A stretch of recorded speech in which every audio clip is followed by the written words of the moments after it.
Welcome. My name is Rusty Turner. I'm the editor of the Northwest Arkansas Democrat-Gazette, and we are here at the Rogers-Lowell Area Chamber of Commerce for a legislative discussion with legislative candidates. Today, I am with Daisy Bonilla, the Democrat running for the Arkansas State House of Representatives, District 93.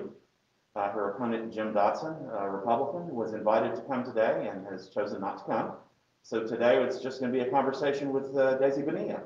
So Daisy, welcome. Thanks for being here.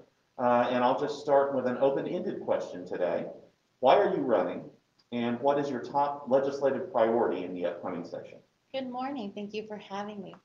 Well, the reason I'm running is my clients. I am a social worker, and the main point of why I'm running, I used to work with child abuse victims and their families, and it was really disheartening when the team that I used to work with would work really hard to get these families justice. Particularly, I have this vivid image of a toddler that I used to work with, and she was coming in for her second time. And just the way that our laws are written, offenders have more rights than victims do. And as a social worker, then having worked in education and healthcare, beginning of life, end of life, I'm noticing that our legislators, some of them, are making some laws and don't realize how they affect people on the ground. And so I think we need more people with diverse backgrounds to help legislate so that we know how these laws affect our community. And then the first priority I would have, given COVID and where we are at, for me, I'm also a therapist, and so we are going through a traumatic event right now with COVID-19. Our essential workers, our frontline workers are handling that trauma even worse. And so I think we really need to pass an initiative that provides free mental health care services for essential workers, teachers included. All right, thank you for that. Speaking of COVID-19, what's your evaluation of the state's response to the coronavirus pandemic, and what, if anything, would you have liked to have seen done differently? I appreciate that our governor issued a statewide mask mandate. However, I do think it came a little too late. For me, I think had we shut down our state, had we really tried to flatten the curve a lot sooner, we wouldn't have lost as many lives. We wouldn't have had such a hard hit to our economy. In May, I had the opportunity to meet with the CDC, along with the rest of the Northwest Arkansas Latinx Task Force. We met with them because they were here to meet with communities on the ground to see how COVID-19 was affecting them. And they assessed that we had inconsistent communication and how we were communicating the gravity of the situation to our population. And we had really hard hit communities affected by COVID-19, which is why I don't understand why my opponent, Jim Dotson, who isn't here, I would like to hear his answer, why he proposed that the funding that was going to be provided to them be cut in half. I think we need legislators who understand that when we take care of vulnerable communities, when we protect their health care, all of us benefit. All right.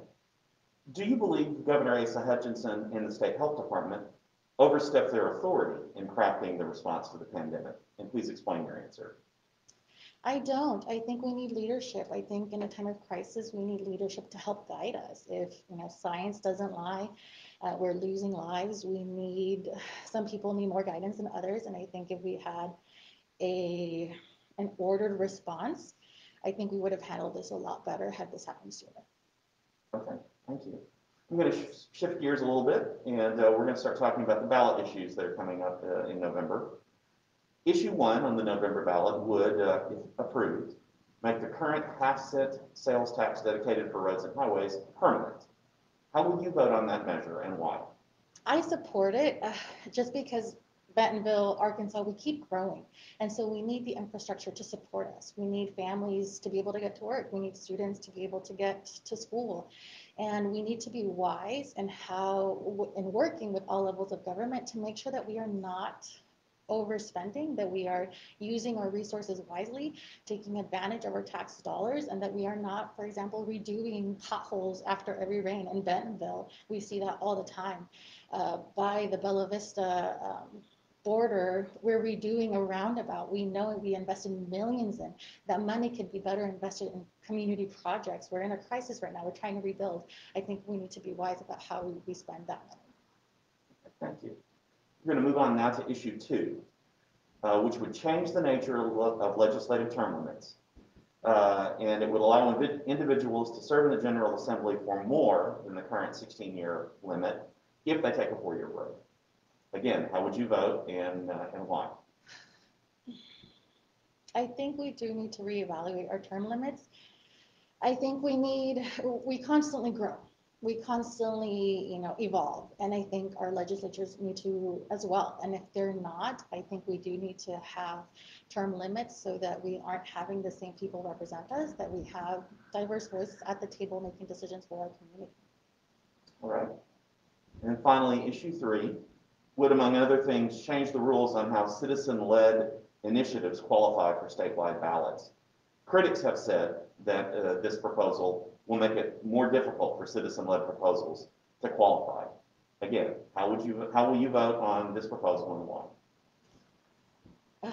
I think I would vote against it because we need to make sure that citizens are able to bring up issues to our government. We need a private citizen-led issues, and we shouldn't be creating more barriers so that real people on the ground can have their voices heard. All right, thank you. A bipartisan hate crimes bill appears to be headed for the General Assembly in 2021. Are you familiar with this? And do you support this measure, and why? I am familiar with it, and I do support it. I think as a woman of color, as a social worker, I see how discrimination affects my clients, and I think we need to back our values with our laws. They need to be reflective of where we stand. Bentonville in particular, where I'm running, is a growing and diverse district. We attract world-class talent. What are we doing once they get here? What are we doing to make sure that they not only feel welcome, but that they're protected? Thinking about like the Black Lives Matter movement, we had a peaceful protest going on a few months ago, and they were met with tear gas. I think as people grow and learn better, we need to do better. So we need to listen to our constituents and make sure that we are paying attention. They are calling for systemic changes. Numbers don't lie, and Black lives are being lost at the hands of police brutality. So let's look at that. Let's see how we can change it so that we can better invest in community programs and protect our Black neighbors. Providing an adequate and equitable public education is required by the Arkansas Constitution. How is Arkansas doing meeting those standards? And as a state lawmaker, how would you work to help the state maintain those goals? That's a really good question. I don't think we are doing enough. Just given the current crisis that we're in, how everything's gone virtual, I can think of families, particularly those that are, I'm thinking of my special needs kids, my special needs clients. We are not doing enough. We weren't doing enough before to provide them enough supports. We are doing even less so now. And so we need to make sure that, broadband is accessible to all kiddos, that they don't have to go park in a parking lot to have access to internet, that we provide more supports for our teachers, not only better pay, but better supports. Our teachers can't be expected to do everything. We need more social workers. We need more speech pathologists.